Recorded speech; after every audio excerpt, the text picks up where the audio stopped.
Radio சிட்டியின் பக்தி studio. Viswanatha சுவாமி சிவதலத்தை பற்றி தான் பேச போகிறோம். இங்கே மூலவர் விஸ்வநாத சுவாமி, அம்பாள் வேதாந்த நாயகி, தலவிருஷம் வன்னிமரமும் வில்வமரமும், பிரம்ம தீர்த்தம். இந்த தலத்தினுடைய புராண பெயர் அப்படிங்கிறது தேவராஜபுரம், கும்பகோணத்துக்கு பக்கத்தில் இருக்குது இந்த தேப்பெருமாநல்லூர் அப்படிங்கிறது. இந்த தலத்தினுடைய சிறப்புகள் அப்படின்னு பார்க்கும்பொழுது, தினமுமே காலையில் சூரிய பகவான் தன் ஒளி கதிர்களை சிவலிங்கத்தின் மேலே படரச் செய்து வழிபாடு செய்கிறார் அப்படின்னு சொல்கிறாங்க. ஒரு அற்புதமான சூரிய தலம் அப்படின்னு சொல்லலாம்.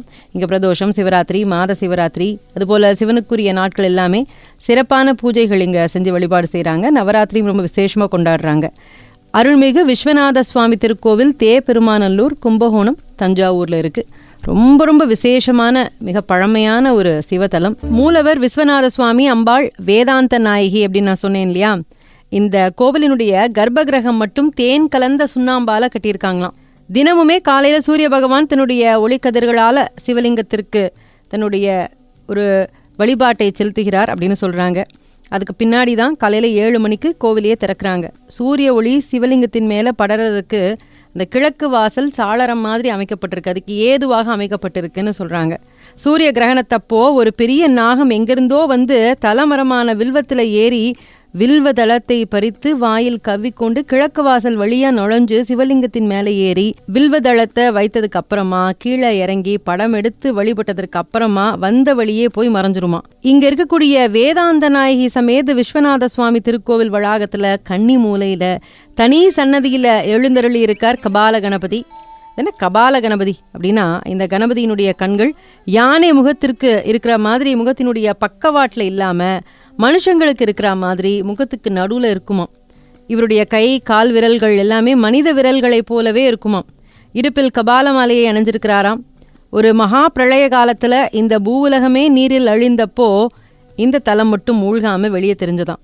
இதை பார்த்து திகைத்த நான்முகன் தன் சந்தேகத்தை தீர்த்துக்கிறதுக்காக விநாயகரை தியானம் பண்றார். அவர் முன் தோன்றிய விநாயகர், இந்த தலம் புனிதமானது, இங்க சிவபெருமான் எழுந்தருளப் போகிறார், மறுபிறவி இல்லாத புனிதருக்குத்தான் இந்த தல ஈசனை வழிபடும் பாக்கியம் கிடைக்கும், ஈசனும் அன்னையும் நானும் இந்த தலத்துல எழுந்தருள்வோம், அப்போ என்னுடைய கண்கள் மனித கண்கள் போல நேராக காட்சி தரும், என்னுடைய நகங்கள் நரம்புகள் இதெல்லாமே மனித உறுப்புகள் போலவே இருக்கும் அப்படின்னு இந்த விநாயகர் சொன்னாராம். அந்த வேளையில அஷ்டதிக் பாலகர்களை மண்டை ஓடு மாலைகளாக மாற்றி தன்னுடைய இடுப்புல ஒட்டியானமாக அணிவேன், என்ன வழிபாடு செய்கிறவங்களுக்கு அவங்க செஞ்ச பாவங்களை நிவர்த்தி செய்து சகல பாகியங்களையும் அளிப்பேன் அப்படின்னு விநாயக பெருமான் சொன்னதாக செய்தி. இந்த கபால விநாயகருக்கு சந்தானாபிஷேகம் பண்ணும்பொழுது அவருடைய இடுப்பில் இருக்கக்கூடிய கபால ஒட்டியானத்தை நம்ம தரிசனம் பண்ண முடியும்னு சொல்கிறாங்க. மகா மண்டபத்திலிருந்து கிழக்கு வாசல் வழியாக வெளியில் வந்தால் நந்தியம்பெருமான் காட்சி கொடுக்குறார். இவருக்கும் சிறப்பு என்னன்னா, வழக்காது கிடையாது. பிரளய காலத்தில் உலகமே மூழ்கினப்போ இந்த தலத்தில் மட்டும் தண்ணீரில் மூழ்காமல் வெளியே தெரிஞ்சது இல்லையா. அப்போ பிரம்மா இந்த தலத்தில் இறங்கி பார்க்குறார். அங்கே விஸ்வநாத சுவாமி எழுந்தருளி இருக்கிறத பார்த்து வழிபாடு செய்கிறார். ஈசன் அப்போ ஜோதிர்லிங்கமாக காட்சி கொடுத்தாராம். இந்த நிலையில் பிரளயத்தில் சிக்கிக்கொண்ட நந்தி இறைவனை தேடி இந்த தலத்துக்கு வேகமாக வந்ததாம். அப்போ அதனுடைய கால் சறுக்கி ஒரு பக்கமாக விழுந்துருச்சான். அதனுடைய வலக்காது மடங்கி உள்நோக்கி போயிடுச்சான். இதனால வருந்திய நந்தி இறைவனை நோக்கி அதுக்கு என்ன பரிகாரம்னு கேட்கும்போது, நந்தினியுடைய உள்ள போக்கை அறிந்த இறைவன், வருந்தாதே நந்தியே, யார் ஒருவர் தங்களுடைய குறைகளை உன் வழக்காது இருந்த பக்கமாக சொல்றாங்களோ அதை நான் உடனே நிவர்த்தி பண்ணுவேன் அப்படின்னு ஆறுதல் கூறினாராம். அதன்படி இங்க நந்தியினுடைய வழக்காது பக்கம் தன்னுடைய குறைகளை சொன்னால் அது நிவர்த்தியாகும் அப்படிங்கிற ஒரு நம்பிக்கை உண்டு. இங்கே இருக்கக்கூடிய நந்தியம்பெருமான் விசேஷம், இங்கே இருக்கக்கூடிய கணபதி விசேஷம், இப்படி இங்கே இந்த தலத்தில் வந்து ஒரு கருநாகம் கிரகண காலத்தில் வந்து சிவபெருமானை வழிபாடு செய்தாம். இன்னைக்கும் ஒரு கருநாகம்னு நம்ம பேசினோம், அதுவும் ரொம்ப கேட்கறதுக்கு ஆச்சரியமா இருக்கு. தட்சிணாமூர்த்தியும் ஒரு சிறப்பான தோற்றத்தில் காட்சி கொடுக்கிறார். தட்சிணாமூர்த்தி இங்கே வந்து நிருத்தி திசையை நோக்கி அருள் பாலிக்கிறார். சீரர்கள் எப்பவும் சுற்றி இருப்பாங்க இல்லையா, சீரர்கள் எல்லாம் இல்லாமல் தாழை வாகனத்தில் இருக்கிறாராம். இவரை அன்னதான தட்சிணாமூர்த்தின்னு சொல்லுவாங்களாம். அது மாத்திரம் இல்லாமல் இங்கே மகாவிஷ்ணு காட்சி கொடுக்குறார். இந்த மகாவிஷ்ணுக்கு என்ன சிறப்பு அப்படின்னா, நவராத்திரி விழாவப்போ தன்னுடைய மாப்பிள்ளையான சிவபெருமானையும் தன்னுடைய தங்கையான வேதாந்த நாயகியையும் சீர்வரிசை கொடுத்து தன்னுடைய கோவிலுக்கு வாங்க நவராத்திரி விழாவுக்குன்னு கூட்டிகிட்டு போவாராம். அப்படி இந்த பெருமாள் கோவில், அதாவது அந்த சிவன் கோவிலுக்கு பக்கத்திலேயே பெருமாள் கோவிலும் இருக்கான். அங்கே நவராத்திரி விழா நடக்கும்போது சிவ தம்பதியர் அங்கே போவாங்களாம். எப்படின்னா, பெருமாள் வந்து சீர் கொடுத்துட்டு அழைச்சிட்டு போனார் இல்லையா நவராத்திரிக்கு வாங்க அப்படின்னு. அப்படி அழைத்ததன் பேரில் சிவ தம்பதிகர் அங்கே போகிறாங்க. அப்படி இவர் வந்து அழைத்ததனுடைய அடையாளமாகத்தான் கோஷ்டத்தில் அங்கே மகாவிஷ்ணு இருக்கிறார். இங்கே பிரார்த்தனை அப்படின்னு நம்ம பார்க்கும்போது சனி பகவானை வணங்கினால் சனி தோஷங்கள் விலகுங்கிறது ஐதீகம் இல்லையா? இங்கே இருக்கக்கூடிய அன்னதான தட்சிணாமூர்த்தியை, திருநிதியை பார்த்திருக்கிறதுனால குரு தோஷ, ராகு தோஷ, கேது தோஷ நிவர்த்தியினுடைய சுரூபமாக இந்த க்ஷேத்திரத்தில் இருக்கிறார். அன்னதான தட்சிணாமூர்த்தியை எல்லா வகையான ஜீவராசிகளும் எல்லா வகையான சர்ப்பங்களும் பூஜை செஞ்சதுனால சர்ப்ப தோஷங்களும் நிவர்த்தி ஆகும்னு சொல்கிறாங்க. சாபங்கள் நீங்கும், கல்வி ஞானத்தில் சிறந்து விளங்கலாம். அதுபோல் கபால விநாயகரை வழிபட்டால் சகல பாவங்களும் நீங்கி எடுத்த காரியத்தில் வெற்றி கிடைக்கும். இங்கே நேர்ச்சையாக வேதாந்த நாயகி அம்பாளுக்கு வெள்ளிக்கிழமைகளில் குங்குமார்ச்சனை பண்ணுறாங்க. அன்னதான தட்சிணாமூர்த்திக்கு தினமுமே பழைய சோறு தான் படைக்கிறாங்க. முதல் நாள் அந்த சாதத்தில் தண்ணி விட்டு வைப்பாங்க இல்லையா, அந்த மாதிரி. இவரை மனதார வழிபட்டால் பசித்த நேரத்தில் உணவு கிடைக்கும், அதாவது உணவு பஞ்சம் இருக்காது அப்படிங்கிற ஒரு நம்பிக்கை உண்டு. இந்த தலத்தினுடைய சிறப்புகள் பற்றி இன்னும் பேசலாம். இங்கே பைரவரும் ரொம்ப ரொம்ப விசேஷம். இங்கே மகாமண்டபத்திற்குள்ள தெற்கு திசை நோக்கி தண்ணி சன்னதியில் வேதாந்த நாயகி அம்பாள் அருள்பாலிக்கிறா. இந்த அம்பாள் வலது காலை எடுத்து வைத்து முன்னோக்கி வர்ற மாதிரியான தோற்றத்தில் இருக்கா. அம்பாள் நம்மோட பேசுகிற மாதிரி அந்த உதடுகள் குவிந்த நிலையில் இருக்குமாம். வேற எங்கேயுமே காண கிடைக்காத ஒரு காட்சி.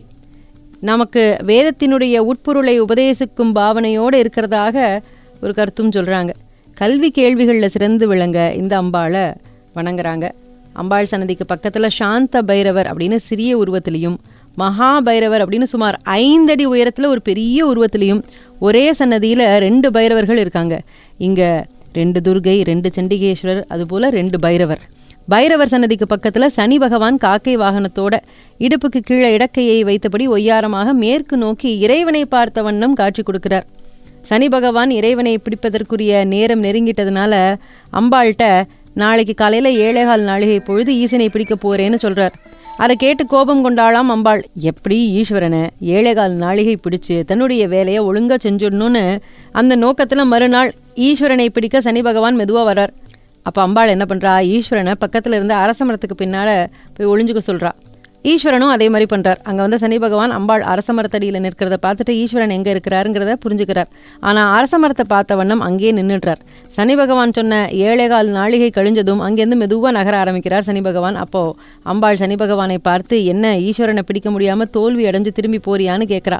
சனி பகவான், நான் வந்த வேலை வெற்றியோடு முடிஞ்சிருச்சு, ஈஸ்வரனே அரச மரத்தினுடைய பின்னாடி ஒளிஞ்சிருக்கிறதுக்கு நான் தானே காரணம், அந்த நேரமே நான் அவரை பிடித்த நேரம்னு ஆணவத்தோடு சொன்னதோட கொஞ்சம் ஒய்யாரமாக இடுப்பில் இடக்கை வைத்த வண்ணம் அம்பாள் முன்னாடி நின்னாராம்.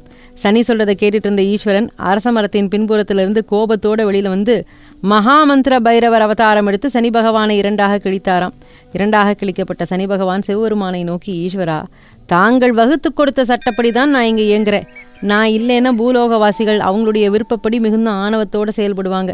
இதனால் உலகத்தில் ஆணவக்காரர்களும் அக்கிரமம் செய்கிறவங்களும் பெருகிடுவாங்க. அதனால் ஆணவத்தோடு நான் நடந்து கொண்டதற்காக என்னை மன்னிச்சு மறுபடியும் முன்போல செயல்பட அருள் புரியணும்னு கேட்குறார். அவருடைய வேண்டுதலை ஏற்ற சிவபெருமான் 2 கூறான உடலை ஒன்று சேர்த்து அருள் புரியறாராம். இப்படி ஆணவம் நீங்கிய இந்த சனி பகவானை வணங்கினால் சனி தோஷங்கள் விலகுங்கிற ஒரு ஐதீகம் இருக்குது. தேவராஜபுரம் அப்படிங்கிறது இந்த தலத்தினுடைய புராண பெயர்.